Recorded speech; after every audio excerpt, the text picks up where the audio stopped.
Welcome to the Compliance Network podcast, your compliance community. Since 2014, we've been helping financial services companies understand and follow the rules that govern the industry. Whether you're nearby or across the globe, we're here for you. Let's jump into the latest trends, tips, and updates in the ever-evolving world of regulatory compliance. Hello, everyone, and welcome back to another episode of the Compliance.Network podcast. I am your co-host, Jeremy Wolf, joined by your host, of course, Kevin Rowe. Kevin, good to see you again. You as well, Jeremy. Hope all is well. Been well. Yeah, man, everything's great, and hope all is well on your end.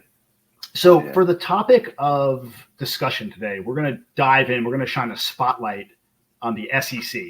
And no, football fans, we're not talking about college football here. We're talking about the Securities and Exchange Commission. So with 2024, I think we're just entering Q4. So you've had 3 quarters to go through. What are some of the things, the changes that you're seeing in the SEC's enforcement focus so far in 2024? Well, I think the good news here, Jeremy, is that the SEC was very transparent about what their objectives and enforcement priorities were going to be in January of this year when they issued their 2024 examination priorities. And true to form, the SEC has pretty much stuck to the roadmap.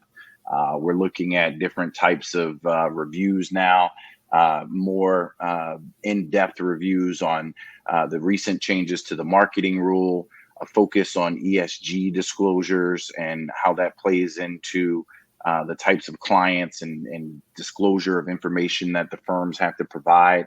Also, cybersecurity, what firms' protocols are to protect its clients' information and data. As many folks who've opened a brokerage account know, they pretty much ask for everything except for your first offspring. So there's a lot of details, that goes into opening an account. And so, a part of that is your privacy, a lot of privacy concerns, how you're able to opt in and opt out of marketing by affiliates. So there's been a lot of activity in that world. And then also, of course, in the news, especially during the pandemic time, cryptocurrency or digital assets, a lot of fraudulent initial crypto offerings has been a focus. Really hot topic is the registration of those digital assets or coins. The SEC has been pretty solid in its determination that it is a initial primary offering when a new coin is introduced. So you're going to see a lot more as the years pass in that area, as well as digital assets start to really kick off, even on a wider usage basis. Regulation best interest and the fiduciary responsibility of investment advisors are also hot topics. And I would say that you're going to see more and more of these types of SEC exams, not just on investment advisors, but also on broker dealers. So the SEC is a part of the alphabet governmental agencies. And so obviously they're going to come with their directives as we've seen so far in 2024. Interesting. Lots to unpack there. First, I want to go back to the beginning of what you said. You were talking about how at the beginning of the year, they typically lay out their agenda for the year, and that's pretty consistently on par. Like they don't deviate too far away from that. Is that something that you see year in, year out? Are there any topics or things that came up that weren't on the agenda for 2024? Anything that kind of any curveballs that came in or no? Well, there's been a lot of curveballs. This has been one of the most, in the last 2-year period, we've seen the introduction, actually the last 4 years. It started in 2020 with regulation best interest. And so since then, which was a requirement that went into effect in June of 2020, since then, the overall landscape has been the addition of new rules. So we've seen so many new rules issued, so many rules that on the surface appear to only address a certain topic.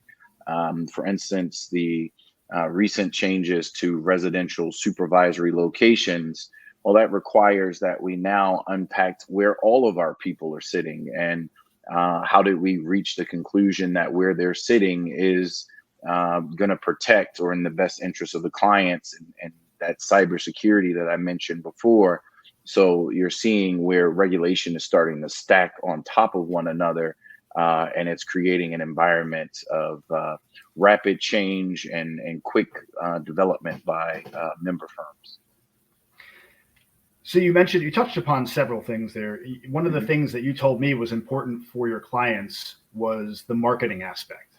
Yes. I wanted to have you dive a little bit deeper into the marketing side of things and how the SEC has applied to that, and some of the things that you've experienced in dealing with your clients throughout 2024 that you could share for those out there. Yeah, sure. Absolutely. So marketing, every business, if you're in business, you have to advertise, you have to market in order so that people know that you exist, and you can attempt to distinguish yourself in that marketing material. So the SEC realized that the mediums of communication and marketing have changed since the 1940s. And so we saw the new SEC marketing rule. That rule now made it allowable for investment advisors and broker dealers to compensate, individuals, more so on the investment advisor side, and compensate individuals for endorsements or testimonials, like, hey, I had a great experience at ABC Advisors, and I want to tell the world about that. So now, as an investment advisor, I can compensate you for that endorsement or testimonial. Same thing with promoters. It was formerly known as solicitors. All of the new language in the marketing rule now speaks to promoters, and these are folks that work with investment advisors to promote your service or your platform. So there's been a lot of changes there, but more so the devil's in the details, right? Like, so yeah, you can do all of these new marketing, pay for endorsements, you can have promoters, you can advertise on social media, you can include performance or historical information. And that's the challenge, right? Is that you have to be fair and you have to be full disclosure. So we've seen in the news where someone or a firm has promoted a particular service for no fees or no charges. It's a free account. Those free accounts, though, were subject to order routing, and that order routing compensated the firm. So it was the position of the regulator that, hey, you weren't really being full, fair, and disclosing to your clients that, hey, this isn't really free. There are some revenue aspects that we make off of your account. And so the regulator took the position and fined the firm in suggesting that they should have disclosed that information to the client. A lot of times as a investor or the general investing public, you want to be sure to be cognizant of any asterisks. If you see any performance information, read the disclosure that's required to be included on any marketing material, stating to you what the market conditions were, what the time period is that they're giving you this hypothetical performance. And then lastly, it's important to make sure, even when someone's using back tested data, that they focus on reviewing the disclaimer, understanding the conditions of the back test, the time period, and the simulated market conditions, all of which now is required by the SEC new marketing rule. Yeah, as someone that actually does marketing for a living and deals with all different types of businesses, I can attest to the fact that when it comes to my clients in the financial sector, the regulations when it comes to marketing are probably some of the most severe across any of the types of advertisers that I work with. Anytime you're doing any content marketing, you have to be extremely diligent and careful with what you're putting out there, because as you alluded to, these regulatory issues, these regulatory bodies can be very complex with the rules, which is why it's so much more important for businesses to have individuals like yourself out there that know this stuff, that have a background in regulation and have applied that to the private sector as you do. Yeah, it definitely creates a challenging environment just to, especially when you're doing marketing reviews. Take your time, either as a reader or creator, and look at it as a creator and say, hey, will the general public understand what I'm presenting here and Yeah. why I'm presenting this and why this is important for you to understand before making an investment decision? For sure. I've actually had potential clients that loved what I did, but in the financial sector that actually were hesitant about doing anything in the content marketing space because it was just another thing they had to deal with in terms of regulation and in terms of getting it approved. And there was always a cause for concern with that. But this is all good stuff to know. Another thing you mentioned earlier was ESG. First of all, probably the audience knows what that is, but for those that don't, like, what is ESG in the first place? So it's environmental social governance. Okay. Which has gained a lot of traction in every sector. It has a lot to do with, looking at the impacts of particular investments, as well as the types of clients that an investment advisor or broker dealer chooses to conduct business with. So it's sort of a double prong here. You have anti-money laundering concerns in ESG, whether or not someone who's opening up in an account, they may work in a particular environmental field. And does that environmental field, for example, mining for cobalt, maybe, does that present a money laundering risk, as well as if I want to solicit investors to invest in that cobalt mine, what impacts does that mine have on the environment? And so those are the requirements from the SEC marketing rule that requires that you disclose that information about any potential investment. And then as a broker dealer establishing an account, it's also important to make sure that you're conducting business with ethical decisions that will govern how your business turns out. So it's so interesting. I would have never thought you're talking about environmental regulation, how that applies to finance. I would have never thought there was a link there, but clearly there is. As the market has grown global, you have an opportunity to see where maybe the standards that we operate here or accustomed to here in the US may not fit what's required overseas. And so as the world becomes proverbially smaller from a technology standpoint as well as an investing standpoint, those are considerations that U.S. firms are required to review and to document and disclose when presenting to the investing public. You also mentioned cryptocurrency. I'm interested in this because I've dabbled in the crypto sphere myself, but I thought that crypto is mostly unregulated. How does the SEC and these different regulatory bodies play into a currency like that is really not regulated by any governments? Well, I think the SEC's position has been that there's a part of the Securities Act that talks about initial offering. And what's required to introduce a new security to the market. And so then people say, pause right there, Kevin, crypto or a coin is not considered a security. Yes. However, the initial offering of that coin. So if we come out with the Jeremy Kevin coin, the SEC's position is that our coin, when we first make it available to the public, is indeed an initial offering.